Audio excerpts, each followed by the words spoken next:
बिस्मिल्लाहिर्रहमानिर्रहीम। अस्सलाम वालेकुम पाकिस्तान। नाजरीन, आप देख रहे हैं आवाज़ बहावलपुर न्यूज़ चैनल। मैं हूं आपका मेज़बान अहमद महमूद।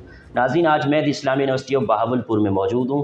आज मैं आपको जिस शख्सियत का तारुफ़ करवाने जा रहा हूं, आप किसी तारुफ़ के मोहताज नहीं हैं। चौधरी अमजद फ़ारूक वरैच साहब हमारे साथ मौजूद हैं, director sports the Islami university of Bahawalpur. आज हम आपसे बात करेंगे स्पोर्ट्स के हवाले से, यूनिवर्सिटी में जो डेवलपमेंट हो रही है, यूनिवर्सिटी की डेवलपमेंट के बारे से बात करेंगे। और जब से इंजीनियर प्रोफेसर डॉक्टर अतर महबूब यूनिवर्सिटी में आए हैं, यूनिवर्सिटी दिन दुगनी रात चौगनी तरक्की कर रही है, तो खसूसी गुफ्तगू इस प्रोग्राम में करेंगे। अस्सलाम वालेकुम जनाब, कैसे हैं आप? वालेकुम अस्सलाम, ठीक ठाक, खैरियत से हैं आप? अल्हम्दुलिल्लाह, फर्स्ट क्लास। बहुत शुक्रिया, आपने हमें कीमती टाइम दिया। Most welcome. अपनी यूनिवर्सिटी है, जब दिल चाहे आप आ सकते हैं, कोई इशू नहीं। अच्छा सर, हम अगर तालीम के हवाले से बात करें तो दुनिया के अंदर जितने लोगों ने कामयाबी हासिल की है, साफ ज़ाहिर है तालीम की वजह से की है। मैं चाहूँगा कि आपने अपनी इब्तदाई तालीम कहाँ से हासिल की, आपका तालीमी सफ़र कैसे रहा? जी, मैंने इब्तदाई तालीम जो है वो मेरे गांव से मैंने स्टार्ट की थी। ज़ाहिर है अपने पेरेंट्स के साथ जहाँ मैं रहता था, और वो मेरा गांव डिस्ट्रिक्ट लोधरा में, तहसील दुनियापुर के वो जवार में है। और प्राइमरी के बाद मैंने मिडल जो है वो साथ ही हाई स्कूल था, गवर्नमेंट हाई स्कूल कुतुबपुर, वहाँ से किया। और 8th के बाद मैं मुल्तान चला गया था। मुल्तान से मैंने मैट्रिक भी किया, एफएससी भी की, ग्रेजुएशन भी की। और ग्रेजुएशन के बाद मैंने MSc sports sciences Pakistan sports complex Islamabad से की। और अभी मैंने 2-2.5 साल पहले Riphah international university Islamabad campus Faisalabad से एमफिल किया है। और रिसेंटली अब मैं पीएचडी में एनरोल्ड हूँ माशाअल्लाह। यूनिवर्सिटी ऑफ कराची में, और सिनॉप्सिस मेरा जमा हो चुका है।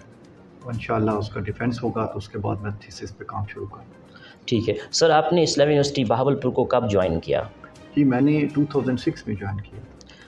इस यूनिवर्सिटी को ज्वाइन करके आपकी क्या फीलिंग है, कैसा महसूस करते हैं आप? यूनिवर्सिटी के बारे में बताइएगा। देखिए, ज्वाइनिंग के हवाले से जो फीलिंग्स हैं वो तो मैं अपने फील्ड के हवाले से ये कहूँगा कि स्पोर्ट्स में यूनिवर्सिटीज़ की जो सेटअप है वो हम एक बहुत अच्छा सेटअप समझते हैं।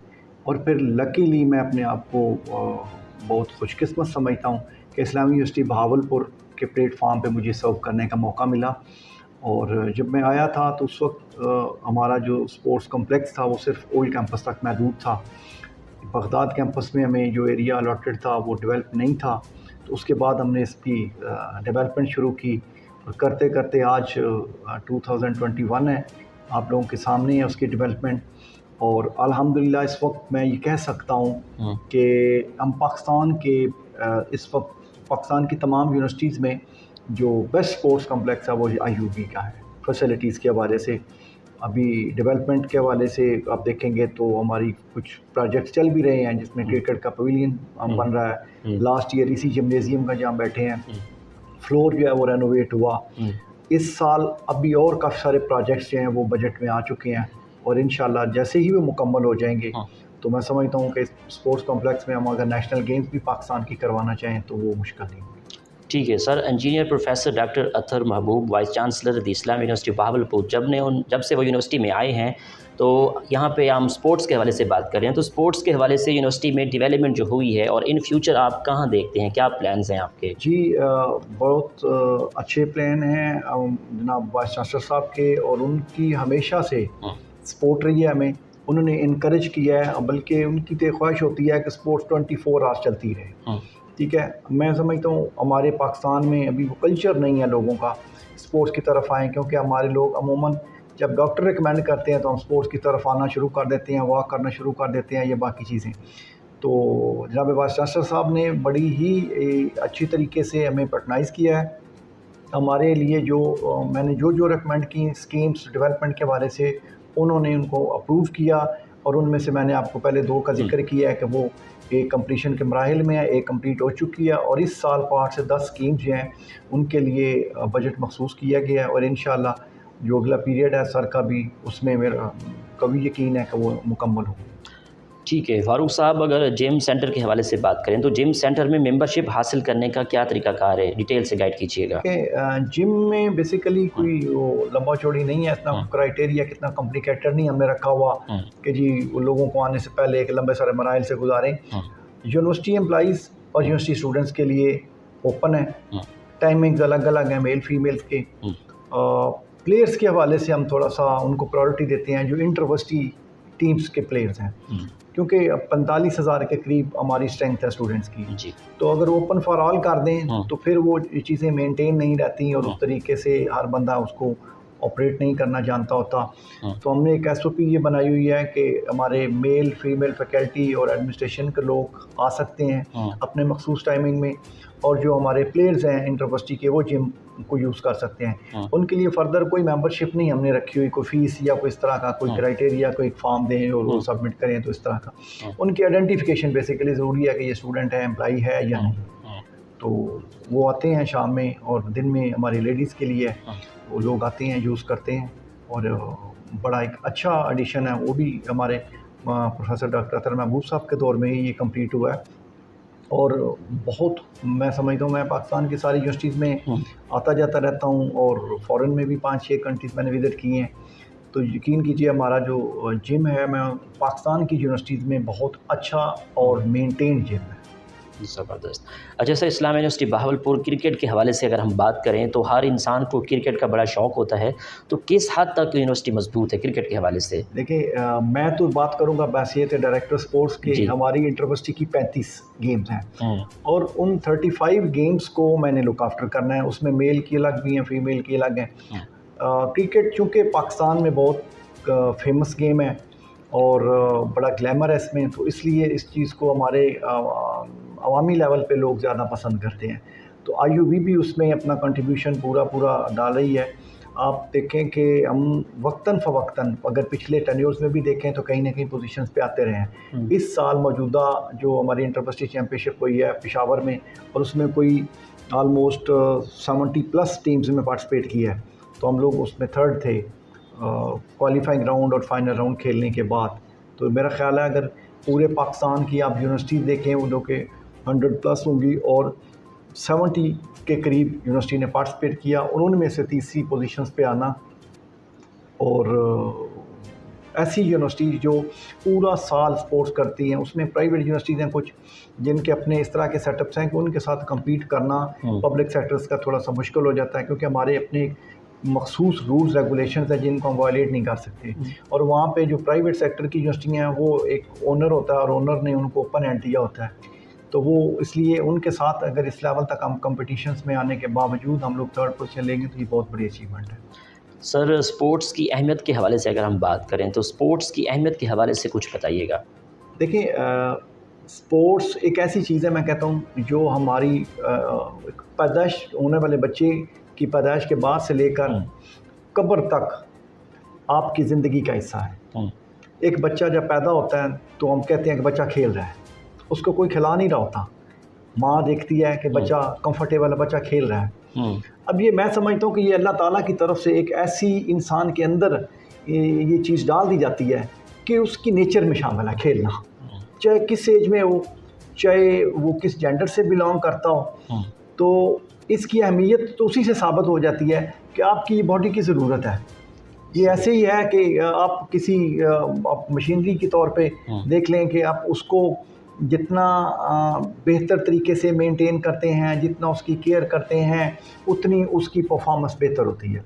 इंसान के जिस्म की भी एक मशीनरी है, तो उसको आप जितना अच्छे तरीके से मेंटेन रखेंगे, एक्सरसाइज करेंगे, वॉक कर लें, जॉग कर लें, जिम कर लें, या कोई एक स्पोर्ट्स खेल लें, आपको एक तो स्पोर्ट्स खेलने से रिक्रिएशन मिलेगी। रिक्रिएशन के साथ आजकल जितने आप देखें लोगों के ऊपर बर्डन है, उसमें स्ट्रेस है, उसकी बहुत सारी रीज़न्स हैं।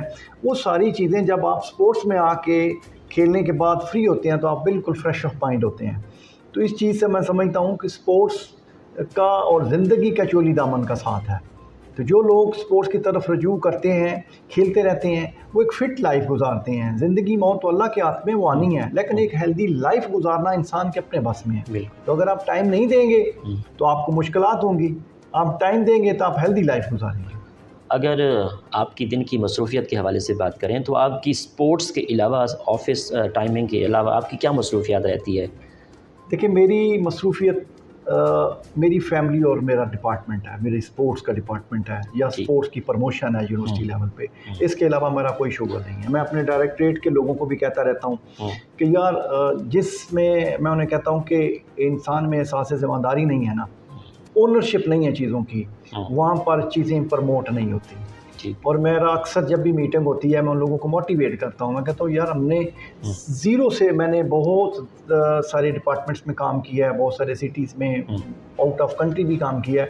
तो मैं कल परसों भी बैठा अपने स्टाफ को बता रहा था कि मैंने जहाँ जहाँ जिस एनवायरनमेंट में काम किया है, जब मैं उनको बताता हूँ तो उनके लिए ये एक जन्नत नुमा एक माहौल नज़र आता है।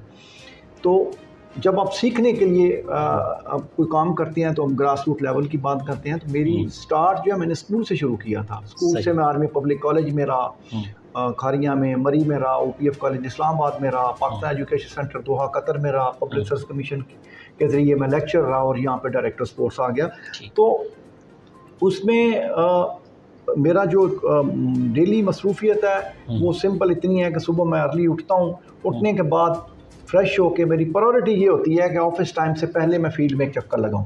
वो मैं चक्कर लगा के मैंने जो आज काम हुआ होगा वो मैंने देखना है सुबह, ताकि मुझे पता हो कि मेरे डेवलपमेंट काम जो है वो उसकी क्या सूरत हाल है, मेरी मेंटेनेंस की क्या सूरत हाल है। स्पोर्ट्स के जिस वक्त हमारे कैंप्स लगे होते हैं उस वक्त भी मैं इवनिंग में, आजकल शाम में बच्चे खेलने आते हैं तो जिम्नेजियम में, मतलब ये ओवरऑल मेरा जो एक ज़िंदगी का महवर है वो या स्पोर्ट्स है या फिर जो मेरा अपना एक फैमिली का टाइम है वो मैं घर में स्पेंड करता हूँ। डायरेक्टर स्पोर्ट्स की क्या जिम्मेदारियाँ होती हैं?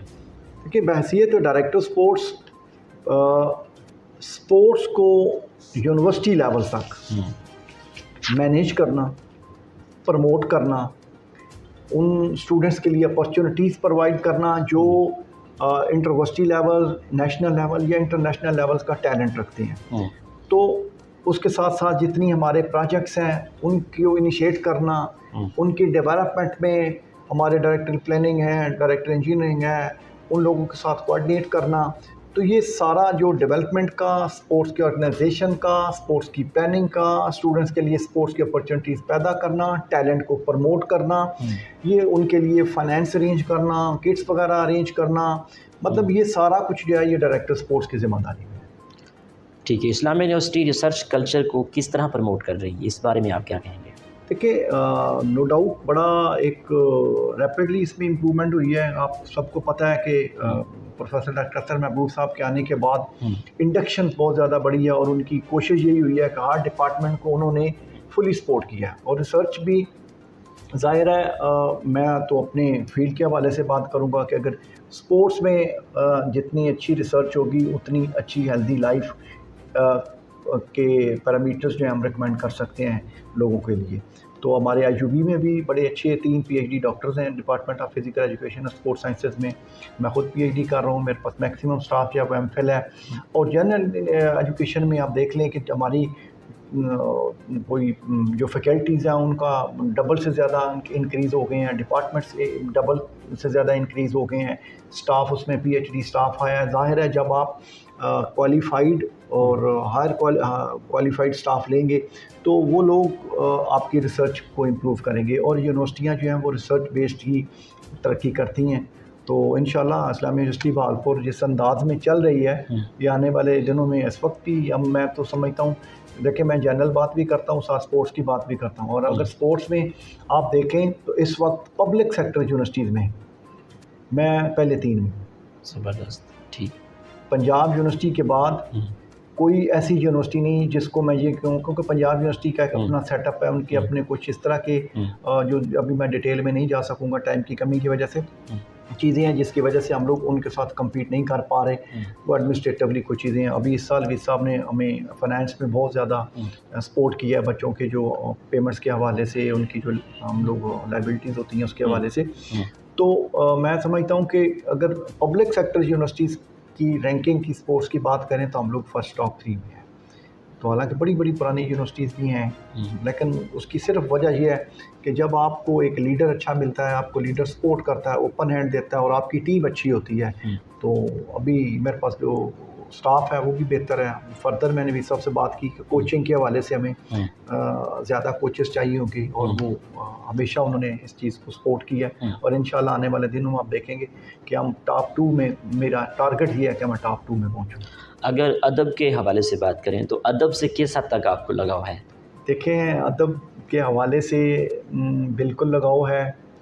और आल्दो एक जो होता है कि स्पेसिफिक किसी एरियाज में आपने कोई बड़ा इंटरेस्ट लेके, मतलब कोई एजुकेशन के हवाले से आप कह लें, या वो तो नहीं है, लेकिन एक आम जैसे एक अपनी लाइफ में इंसान कहता है कि जी मुझे शेर व शायरी अच्छी लगती है, मुझे गज़लें अच्छी लगती हैं या कुछ चीज़ें, तो वो बिल्कुल ऐसा है मेरी लाइफ में, मुझे बिल्कुल ये चीज़ें पसंद हैं, तो मैं उसको पसंद करता हूँ। फेवरेट राइटर आपके जिनकी किताबें पढ़ते हो आप? मैंने फेवरेट राइटर्स में अमजद इस्लाम अमजद जो हैं उनको पढ़ा है। उनके साथ मेरा एक लगाव की वजह ये भी है कि उनका मेरा नाम मिलता जुलता है। अच्छा, तो अमजद दोनों के दरमियान में कॉमन नाम था, तो एक कह लें कि वो एक इंटरेक्शन थी मेरी, सोर्स ऑफ इंस्पायरेशन। अगर रीडिंग के हवाले से बात करें तो रीडिंग कितना करते हैं डेली? किताबें पढ़ते हैं, अब शौकीन हैं? अभी रीडिंग इसलिए नहीं, मैं कोई स्पेसिफिक किसी टॉपिक पे कर पा रहा कि मैं अपनी पीएचडी के सिलसिले में थोड़ा सा मसरूफ़ हूँ। ठीक। बाकी रीडिंग करनी पड़ती है हमें, तो स्पोर्ट्स के रूल्स के हवाले से डे बाय डे चेंज आती रहती हैं, वो भी रीडिंग में ही आते हैं। बाकी जितना हमारे मतलब ऑफिशियल वर्क है उसके हवाले से तो ज़ाहिर है मुझे अपने आप को अपडेट रखना पड़ता है, लेकिन होता है ना कि अपनी डेली ऑफिशियल मसरूफियत से हट के अगर मैं किसी एक स्पेसिफिक राइटर को या किसी शायर को मैं मतलब पढ़ रहा हूँ या देख रहा हूँ, तो ऐसा नहीं है, आजकल तो टाइम नहीं है। टूरिज़म के हवाले से बात करें तो आपको टूरिज़म का कितना शौक़ है, और कितने पाकिस्तान के हवाले से बात करें तो पाकिस्तान के कितने शहरों की सैर कर चुके हैं आप? देखें जी, टूरिज़म के हवाले से मैं बहुत दिलदाता हूँ टूरिज़म का, नो डाउट, ज़बरदस्त। और मैं दो चीज़ों में ज़ाहिर है, जैसे जैसे इंसान पे बर्डन फैमिलीज़ का बच्चों का पड़ता है तो बंदा थोड़ा सा टाइम को मैनेज मुश्किल कर पाता है, लेकिन मेरी ज़िंदगी की जो एक कह लेना कि सबसे बड़ी ड्रीम है या एक मेरा सबसे बड़ा शौक़ है, वो यही है कि मैं फैमिली को लूँ और मैं निकल जाऊँ, मुझे अपॉर्चुनिटी मिले तो मैं दो काम ज़रूर करता हूँ कि मैं जहाँ जा रहा हूँ, एक मेरे रास्ते में कोई दोस्त हूँ, मेरी कोशिश होती है कि मेरे सोशल रिलेशन बाहर रहें, मैं उन्हें 2 मिनट भी दे सकूँ तो मैं कहूँगा कि उन रोड साइड भी आके यार मिलें, ताकि एक दूसरे से मिलने मिलाने से बंदे का प्यार बढ़ता है। बिल्कुल ऐसे। तो और बाकी मैंने नारायण से लेकर कराची तक ऑलमोस्ट जो मेन स्पॉट्स आप कह लें, मेन सिटीज़ कह लें, टूरिज़म के हवाले से वो सारे विज़िट किए हैं। क्वेटा अनलकीली मैं आज तक नहीं जा सका, और इंटरनेशनल लेवल्स पर भी मैं पाकिस्तान वर्ल्ड कप था कबड्डी का, इंडिया में पाकिस्तान टीम के साथ मैं गया हूँ। इंडिया में फिर वो टूरिज़म के हवाले से तो आपने बात की, तो इंडिया में जाने का मकसद हमें तो चलो ऑफिशियल साथ थे ही थे, लेकिन मेन मकसद ये था कि मैं कल्चर देखूं। मैं कल्चर को बहुत पसंद करता हूं। उनके कल्चर को कैसा देखा फिर आपने? देखिए, कल्चर पंजाब, इंडिया पंजाब और पाकिस्तान पंजाब का बहुत मिलता जुलता है। ठीक। पंजाब हमारे में फिर आगे रीजन्स क्योंकि चेंज हो जाते हैं, तो जो अपर रीजन हमारा है उनका कल्चर और इंडियन पंजाब का कल्चर बहुत मिलता है, क्योंकि वो हमारी ज़बान भी मिलती है, हमारे अबाऊ अजदाद चूँकि उसी एरिया से थे, एक ही नस्ल आप कह लें, तो उनको देख के, उनकी तौर तरीके देख के, उनके रस्म व रवाज देख के, उनका प्यार देख के मुझे बहुत अच्छा लगा। मतलब इंडिया जाके मेरा दिल करता है, ऑनेस्टली स्पीकिंग, कि मुझे गाड़ी पे अलाउ करें तो मैं गाड़ी पे जाऊं और मैं इंडिया का पंजाब ज़रूर देखूं, अगले एरियाज़ का नहीं। इसीलिए हम लोग खेलने तो जो गए थे वो अमृतसर, जलंधर और इस साइड पे थे, लेकिन हम लोग आगे तक चंडीगढ़ तक गए, परमिशन लेकर, बड़ी स्पेशल परमिशन उन्होंने दी ताकि हम लोग उस एरिए को देख सकें। तो इस हवाले से मतलब ये मेरा शौक़ रहा है हमेशा कि कल्चर को देखूं, एरियाज़ को देखें, डिफरेंट कल्चर को देख के आप बहुत कुछ लर्न करते हैं, तो ये मेरा हमेशा से शौक़ है। ठीक है। अगर बहावलपुर के हवाले से बात करें तो बहावलपुर के बारे में क्या तासरात हैं आपके? बहावलपुर शहर आपको कैसा लगता है? देखिए, मैं जब आया था ना 2006 में, तो उस वक्त बहावलपुर के साथ मेरी कोई ज़्यादा इंटरेक्शन नहीं थी। हमारा ज़्यादा आना जाना जो रजू था वो मुल्तान की तरफ था। तो जब वो कहते हैं, जो आप सारों में मशहूर है कि बहावलपुर जो आता है वो भी पछताता है, जब जाता है वो भी पछताता है, और बात ऐसी ही है कि जब आए था मैं तो उस वक्त मेरा यहाँ पे कोई लंबा चौड़ा राव रस्म होता है कोई नहीं, एक मेरे क्लास फेलो थे, बस उन्हीं से मेरी इंटरेक्शन थी। ठीक। लेकिन जब आया हूँ तो अब जाने के वापसी का रास्ता कोई नहीं नज़र आ रहा, क्योंकि मैं जाना ही नहीं चाह रहा ऑनेस्टली स्पीकिंग। अब यहीं पे इंशाल्लाह घर भी बनाएंगे और यहीं पे सेटल होंगे। बावलपुर ही हैं, मिसेस भी यहीं जॉब कर रही हैं यूनिवर्सिटी में, और बच्चे भी यहीं एजुकेशन हासिल कर रहे हैं। वो इतना लंबी प्लान तो इंसान नहीं कर सकता कि कल को बच्चे बड़े होंगे तो किधर जाएंगे, उनके साथ सम टाइम स्टडी के लिए बंदे को मूव करना पड़ता है। लेकिन बावलपुर शहर को मैं पसंद करता हूँ, बावलपुर शहर के लोगों को, इस एरिया को अच्छा, मतलब पुरअमन, साफ़ सुथरा और तमाम रिसोर्सेज वाला शहर है। तो बावलपुर शहर जैसा मैं समझता हूँ, हम लोग इस्लामाबाद और भी जाते हैं तो ठीक है, वो बहुत एडवांस सिटीज़ हैं, लेकिन जब हम वहाँ से निकलते हैं तो कोशिश होती है जल्दी जल्दी बावलपुर पहुँचे तो आके कर सकूँ। ठीक है, ये तो हमने स्पोर्ट्स के हवाले से बात की। अब मैं चाहूँगा कि हमारे जो नाज़रीन देखने वाले हैं तो आप हमें अपने जिम का विज़िट करवाएं, यहाँ जो स्पोर्ट्स होता है उस बारे में विज़िट करवाएं। जी तो आइए चल के देखते हैं। जी सर, ये तो हमने इंटरव्यू आपका किया है, स्पोर्ट्स के बारे से बात की है, तो ये मुझे खूबसूरत ये ग्राउंड नज़र आ रहा है, इसमें क्या एक्टिविटी होती है ये बताइएगा। कि ये इंडोर मल्टीपर्पज़ हॉल है जिसको हम जिम्नेजियम भी कहते हैं। ठीक। और इसमें इंडोर जो फैसिलिटीज़ हैं, एक वक्त में बैडमिंटन, टेबल टेनिस ये हम करवा सकते हैं, और इसके अलावा फिर चीज़ों को रिमूव करना पड़ता है। मतलब बास्केटबॉल हो सकती है, हैंडबॉल हो सकती है, वॉलीबॉल हो सकता है, बैडमिंटन हो सकती है, और टेबल टेनिस हो सकती है। हाई जंप के लिए हमने वो मैट लगाया, उसकी प्रैक्टिस हो सकती है। तो ये तमाम जो इंडोर फैसिलिटीज़ हैं वो अवेलेबल है, और इसमें शाम के लिए मतलब लोग आते हैं जो कि अपनी पसंद के हिसाब से फिर वो खेलते हैं। ठीक है। अच्छा, ये शाम को एक्टिविटी होती है, किसी टाइम भी स्टूडेंट्स आके यहाँ पे एक्टिविटी किसी दिन में भी ओपन है, और ये रात 10-11 बजे तक ओपन रखते हैं। अच्छा। दिन में अगर कोई बच्चे आकर खेलना चाहते हैं तो वो खेल लें।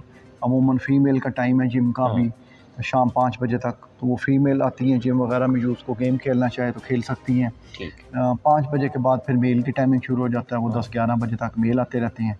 जैसे ही वो फ्री करते हैं तो उसके बाद हम इसको। अच्छा, इसमें स्पोर्ट्स के स्टूडेंट्स डिपार्टमेंट के आते हैं या और भी डिपार्टमेंट के स्टूडेंट्स आके सारे यूनिवर्सिटी के स्टूडेंट आ सकते हैं और आते भी हैं। फिजिकल एजुकेशन का चूँकि प्रैक्टिकल एक आस्पेक्ट भी होता है, वो प्रैक्टिकल के हवाले से भी आते हैं। इंडोर वो अंदर कर लेते हैं, आउटडोर जो वो बाहर वाले ग्राउंड्स में करते हैं।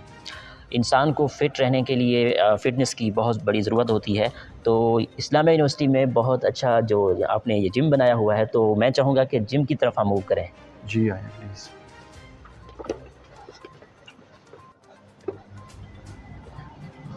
माशाल्लाह सर, ज़बरदस्त जिम है। तो मैं चाहूँगा सर, यहाँ हम आ तो चुके हैं, तो आप इन मशीनों के बारे में थोड़ा सा हमें मुख्तसर जो है गाइड कीजिएगा, और ये किस इस्तेमाल के लिए है? ये एब्डोमिनल मशीन है। अच्छा। ये जो पेट के मसल्स हैं इसको ये स्ट्रेंथ करते हैं। इसी तरह ये आगे फिट मसाजर है। अच्छा। ये आप एक्सरसाइज करने के बाद अमूमन अपने आप को आप रिलैक्स करने के लिए अगर रिलैक्स करेंगे तो उसके लिए फिर इसमें वाइब्रेट होता है। अच्छा। तो वाइब्रेशन से ये है कि आपके मसल्स जो हैं वो रिलैक्स हो जाते हैं। इसी तरह ये हाई पुली है। ठीक है, ये ट्रेडमिल्स हैं। अच्छा। और एक रिकम्बेंट बाइक है। अच्छा, ये सर किस लिए इस्तेमाल होता है ये बताइए। बेसिकली ये साइकिलिंग के तौर पे यूज़ होता है। तो ये आपकी कार्डियो जो है उसको इम्प्रूव करने के लिए हमारे साइकिलिंग के जो बच्चे हैं उनको हम लोग इस पर प्रैक्टिस करवाते हैं ताकि उनका जो कार्डियो है वो उसमें इम्प्रूव हो सके। बाइसेप्स कर लें ये। अच्छा। वेट मशीन है। अच्छा। वेट आपने आप करते हैं तो आपको पता हो कि आप जो उस पर कितना आप रिड्यूस कर रहे हैं, हर बंदे का कंसर्न हो। अच्छा सर, मैक्सिमम यहाँ पे जो जिम है कितनी देर के लिए यहाँ एक्सरसाइज करनी चाहिए, क्योंकि अगर ज़्यादा करते हैं तो उसका भी नुकसान है। मैक्सिमम कितना टाइमिंग होनी चाहिए? देखिए, ये डिपेंड करता है कि आप किस पर्पस के लिए कर रहे हैं। एक होता है कि आप जनरल फिटनेस के लिए कर रहे हैं।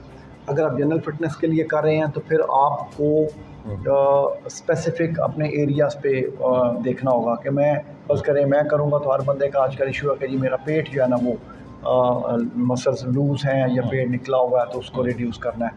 तो उसके लिए हम लोग मतलब वार्म अप करते हैं। वार्म अप करने के बाद अगर हम कार्डियो के लिए थोड़ा वो कर लेते हैं, ट्रेडमिल वगैरह कर लेते हैं, तो उसके बाद फिर ये एब्डोमेन मशीन है, ये आपके पेट को मतलब करती है मजबूत। हाइपर एक्सटेंशन है, वो करती है। अब ये स्मिथ मशीन है, तो ये आपके जो लेग्स के बैक मसल्स हैं उसके लिए है। अच्छा। ये आर्म्स के लिए है, बाइसेप्स कर्ल है। इसी तरह ये बटरफ्लाई, लेग एक्सटेंशन, ये उसके लिए है।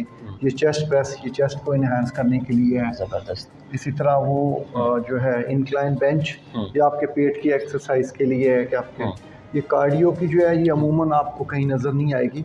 ये बेसिकली हमारी रोइंग का एक कंपटीशन होता है, तो ये उसकी मशीन है। उसको हमने इस पे एक बाकी पड़ी हुई है, एक इधर रखी हुई है। अगर कोई यूज़ कर सके तो इसको कर ले। ये भी बेसिकली कार्डियो की एक्सरसाइज के लिए बहुत अच्छी एक्सरसाइज। अच्छा सर, अक्सर देखा जाता है कि यहाँ पे जो स्टूडेंट्स हो गए, एम्प्लॉय हो गए, एक्सरसाइज कर रहे होते हैं। मैंने जो फील किया है, मैंने विज़िट किया था, तो उसमें पानी की बोतल भी वो साथ लाते हैं। तो जब एक इंसान को इतना ज़्यादा पसीना आ रहा होता है तो पानी पीना चाहिए उस टाइम। इस बारे में आपकी क्या राय है? पानी की ये डिपेंड करता है कि आप कितने अच्छे एथलीट हैं, कितनी आपकी फिटनेस है। और नॉर्मली पानी हम लोग अगर अच्छे लेवल का फुटबॉल का मैच भी खेल रहे होते हैं तो हम इंटरवल में उसको मतलब पानी का गिलास एक दे देते हैं। लेकिन इसका ये मतलब नहीं होता कि आप इतना पानी पी लें कि आप रनिंग करें तो आपको फील हो रहा होगा स्टमक में भी पेन होता है। स्टमक में भी बिल्कुल होता है।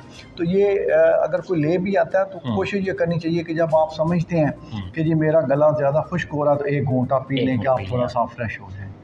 ठीक हो गया।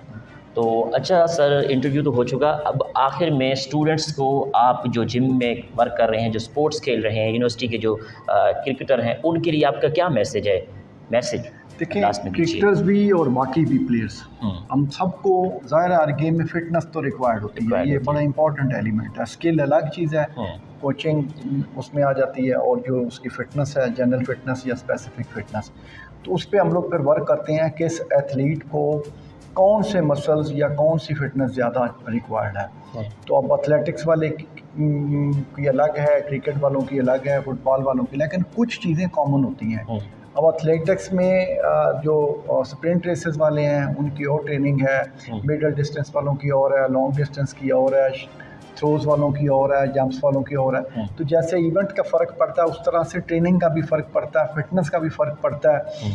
तो उसमें हम उनको गाइड करते होते हैं, बाकायदा अपनी सुपरविजन में लेके आते हैं जो हमारे प्लेयर्स इस लेवल के होते हैं। ठीक है sir, thank you so much. आपने हमें कीमती टाइम दिया, बहुत मालूमात ली आपसे और बहुत लोगों को इसका फ़ायदा होगा।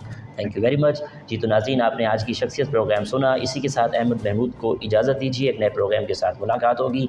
अल्लाह हाफिज़। अल्लाह निगहबान। पाकिस्तान जिंदाबाद।